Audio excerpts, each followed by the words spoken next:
Paltrocast. We're starting with the compliments here. You're Oh, that great of an artist, hence you having the Moping in Style tribute album. Now, right.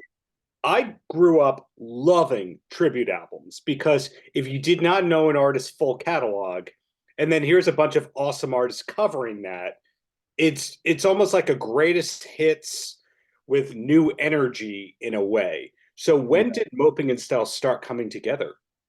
Well, I was on tour with Turner Cody, who's my friend, who's an amazing, amazing like genius songwriter, and his record label came to me with the idea of doing it, and Turner as well. And Turner and the record label helped me to coordinate it. Uh, Ended up actually with me having to ask a lot of the artists that I knew whether or not they would be on it, which was actually kind of a cool experience. It was actually really cool because I got to kind of be in touch with all these different people, and Mm-hmm. and it was just in a way like they're really honoring me by performing my songs. And it's taking the place, as you said, of like a kind of like a best of. I feel like I'm more of like a subcultural artist, so it doesn't really make sense for me to have a greatest hits album because it's not that kind of a thing.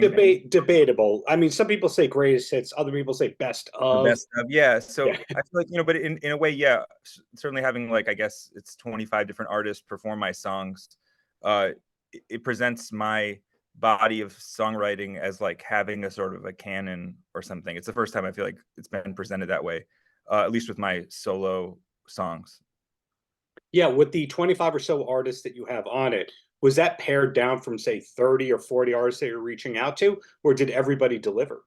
Oh, well, most people I asked did say yes, but there was definitely a lot of artists that I had on a long list, and I kind of went through with the label, and it was kind of interesting. Like some of the artists that I thought uh, I could ask, and mostly I was just asking either people that were friends or people that over the years have told me that they grew up listening to my music, Hmm. and I basically found that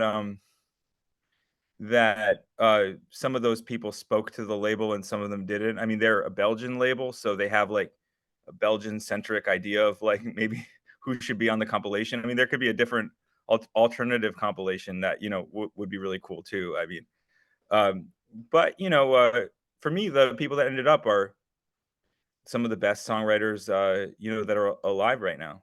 Oh, yeah. I have Jenny Lewis, Ben Queller, Lemon Twigs, Father John Misty, Jeffrey Lewis, Kip Malone. Yeah. There's no filler on this one. No, How did no. that happen? Well, yeah, I mean, I think more than anything, as we were talking about, the compilation is about kind of lifelong friendships that I've had.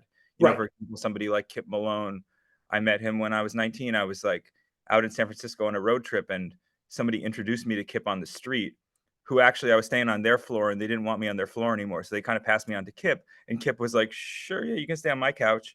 And so yeah, so all of a sudden I was on Kip's couch for like a few weeks, and then he eventually moved to New York City to form TV on the radio. And then it was like kind of my turn to show him around a bit, the anti-folk scene and different things. Right. So, you know, so so yeah, maybe like it's in a way this compilation is sort of maybe like making people aware of the fact that, there's sort of a community of people that know each other in indie rock songwriting. And, this is sort of like just a group of old friends, really, you know? Um, I would say that. I mean, and also some of the people that are older that I grew up with, somebody like Ben Lee, who's not actually that much older than me, but had a whole music career before. When Yeah. I was a kid, he was like, I probably started recording at home when I was like 13, 14, and Ben Lee was an established indie rock star. He had like a record out on Grand Royal Records, which is with a Beastie Boys label, and I really admired him. I wanted to be like him. So, for me to to have Ben Lee perform my song or something, I wrote a song when I was a kid called "I Wish I Was Ben Lee." That was a parody of his song called "I Wish I Was Him" about Yes. Evan Dando, who's also on the compilation. Evan Dando from the Yes, Lemonheads. he is. Um, so it's a little bit meta, but yeah, everyone wishes that we were in each other around here, which is kind of a nice place to be. Um, and you know, uh, uh, and also Lou Barlow, who from Sebadoh, who is Hmm. like the really main reasons I started to write songs, just because he's such a you know amazing like kind of songwriting, lo-fi hero. Like he's sort of like almost Of like course. to me, he sort of broke down a certain barrier between the tape recorder that and a sort of sense of intimacy that made me just made me want to to like try to do like my own version of Confessions or I really don't know. I've been thinking a lot about indie rock, the meaning of it. I was showing my wife Jonathan Richman. She's not, like she didn't. To confirm, Jonathan Richman is not your wife. Yeah, Just no, to no, no, no, clarify. no, sure, no, exactly. I'm not married to Jonathan Richman, but yeah, I was showing Yeah, Jonathan Richman to my wife, who yeah, doesn't, really know about the whole history of indie rock, and it did really kind of occur to me that indie rock does have a lot to do with the suburbs in a way. It has yeah, to do, and I feel like Jonathan Richman's like definitely somebody who took it there, early. It has this sort of yeah. identity as like a suburban kid growing up and feeling alienated, and I feel like that's certainly what the Moldy Peaches was about, growing up in a small town and feeling kind of like a freak. And I feel like the Modern Lovers has that feeling, and I feel like Sebadoh has that feeling. And I just wanted to give a nod because I think it's really something people don't realize is how influential Lou Barlow's music has been. That that really like influenced the early work of Elliott Smith. I mean, particularly Oh something like yeah, Needle in the Hay. With its downstrokes and attitude is very similar to like a Sebadoh song, like "Spoiled" or something. And I think people should understand the context that Lou fits into art. He's really an yeah. important art. To piggyback onto that, one of my favorite bands when I was coming of age was the band Superdrag, and the reason that they used the producer of their first major label album was because that guy had worked with Lou and Sebadoh, and he Yeah, loved the sound of that. So yeah. I mean, he was to me at the center of this sort of home recording zeitgeist. He was the central figure when I was growing up. I mean, him and like Daniel Johnston, and also mhm. John Davis, who was more obscure, but and Shrimper Records. But there was all these kind of really great home recording people, and it's actually something that I'm not really. I feel like I've sort of realized over the years, when you're in it, you kind of don't, everything just is sort of happening to you and you don't have any self-awareness. But now I guess maybe in a way, being 42 and having this tribute record and thinking about things like in the, kind of reminiscing about the past, I've started realizing that really like when we started to tour with Moldy Peaches, like specifically, like we were going through a network of clubs and a network of connections that were Mhm. like formed by really like we were standing on the shoulders of all these great indie rock bands like Sebadoh or even ones, yeah, basically just all kinds of bands that like SST bands, ones that had like toured around the world in vans that had made these indie rock clubs and these promoters and dressing rooms with graffiti and all these we were basically like there was already this set up system for indie rock bands to tour, and we didn't even really. I mean, we thought about it, but I feel like I just sort of was like a kid. I was just sort of like, I'm going to this club, but really the truth is that the whole thing was impossible to do without these guys paving the way for us.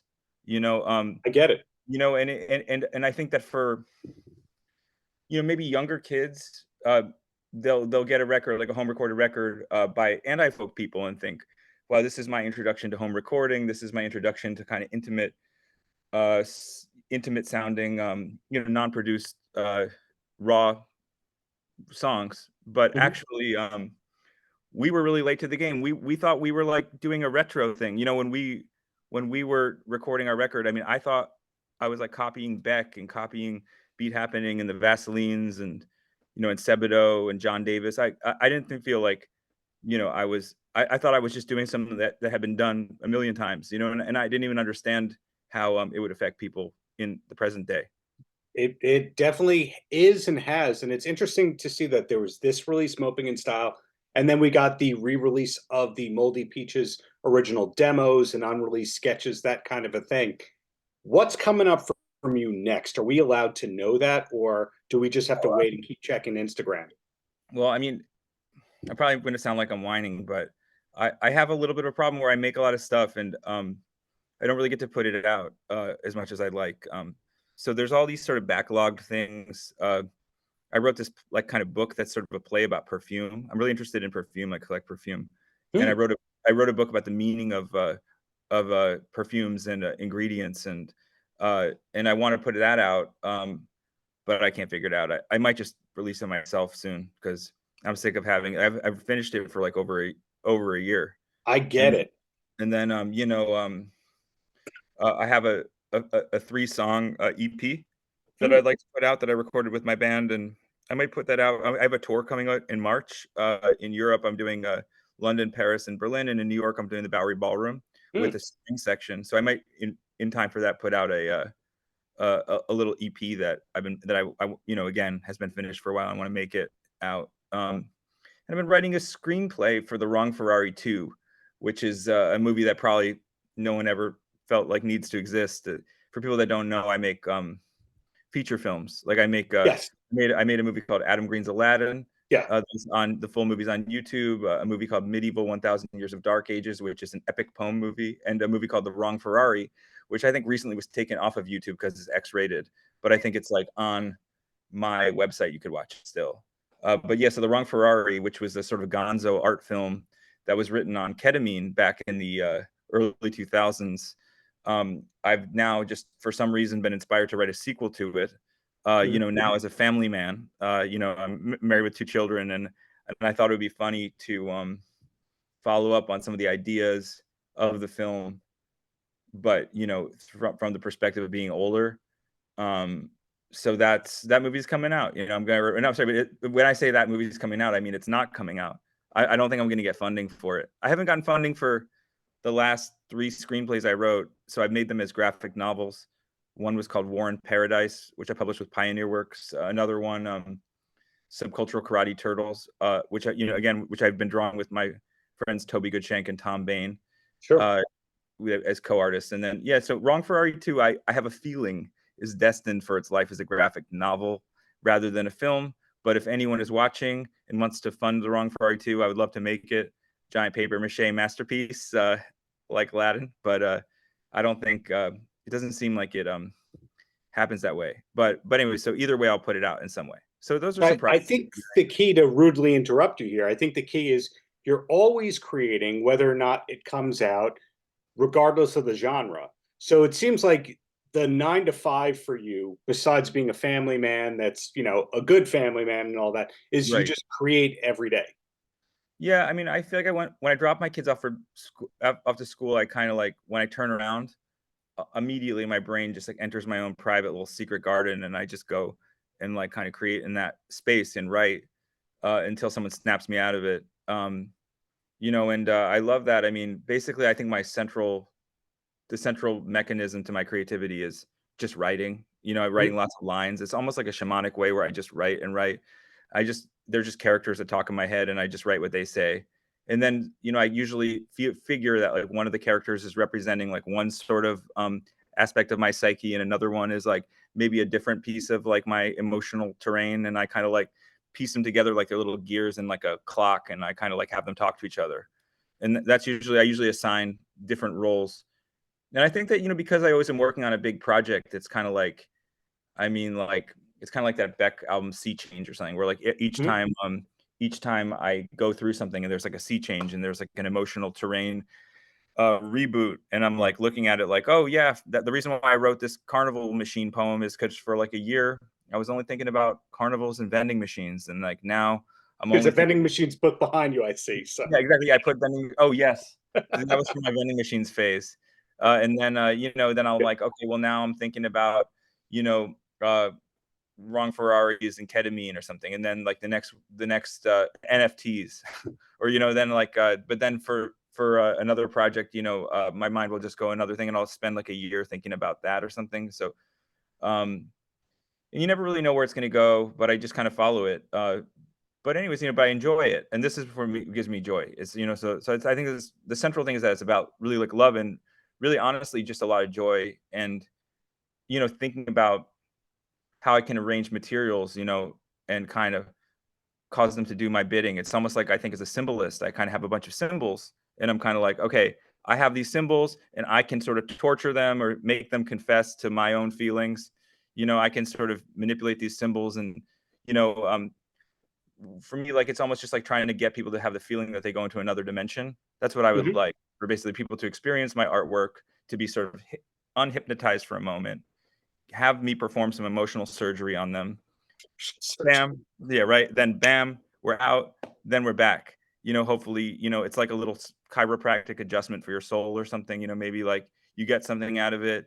you know, that's all I can really hope, you know, as an artist, is that I, you know, I sort of at least change people's mood or where they think they are for that day or for that month or whatever, you know.